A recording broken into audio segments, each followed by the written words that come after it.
श्री हरिवंश सुखी कौन है इस संसार में? तो वही सुखी है जिसका मन भगवान के चरणों में लगा है। वही सुखी है जो निरंतर नाम जाप कर रहा है। वही सुखी है जो संसार के भाव से हटकर आध्यात्म में अपने स्वरूप में स्थित हो गया है। यहाँ सांसारिक लोग सुख की परिभाषा दूसरे अर्थों में लेते हैं। धन मिल जाए, पद प्रतिष्ठा मिल जाए, या फिर व्यापार में लाभ हो, नौकरी मिल जाए, धन संपत्ति बढ़े, घर परिवार में शांति मिले, अच्छी पत्नी मिल जाए, नौकरी मिल जाए, पढ़ाई लिखाई अच्छी हो जाए, ये सब सुख में आता है। जबकि यह सब सांसारिक एक क्रियाकलाप है जो कि आपके कर्म और प्रारब्ध के हिसाब से आपको प्राप्त होते रहेंगे। वहीं वास्तविक सुख जो है वो नित्य वर्धमान और हमेशा बढ़ने वाला होता है। इसमें कमी कभी नहीं होती है।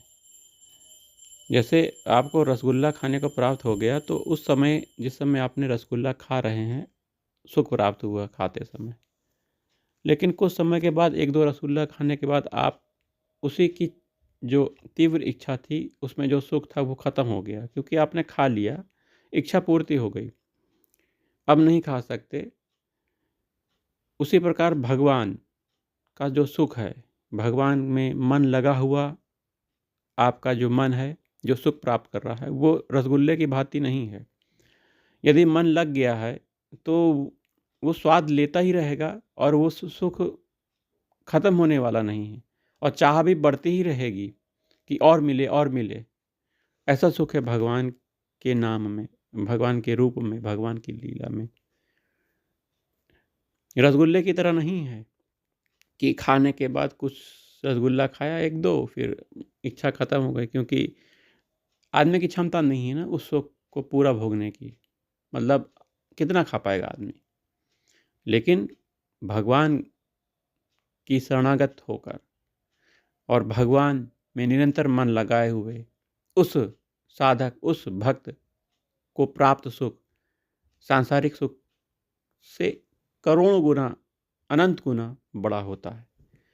यह वही बता सकता है जो इस सुख को प्राप्त कर रहा है। सांसारिक व्यक्ति इस बात को नहीं बता सकते। भगवान परम दयालु हैं, परम कृपालु हैं। अगर आप इस सुख को प्राप्त करना चाहते हो तो उन्हीं से प्रार्थना करो कि हे भगवान, मेरा मन आपके चरणों में रमण करे, आपके चरण सेवक प्राप्त करे, आपके चरणों का ध्यान कर सकूं मैं, आपके चरण मेरे हृदय में, मेरे मन मस्तिष्क में छाए रहे। तो भगवान से प्रार्थना करोगे तो भगवान आपकी प्रार्थना सुनेंगे। आपका मन भगवान में लगे, इसके लिए आपको नाम का सहारा लेना है। भगवान के नाम को पकड़ के आप ये कर सकते हो और वास्तविक सुखी बन सकते हो। श्री हरिवंश।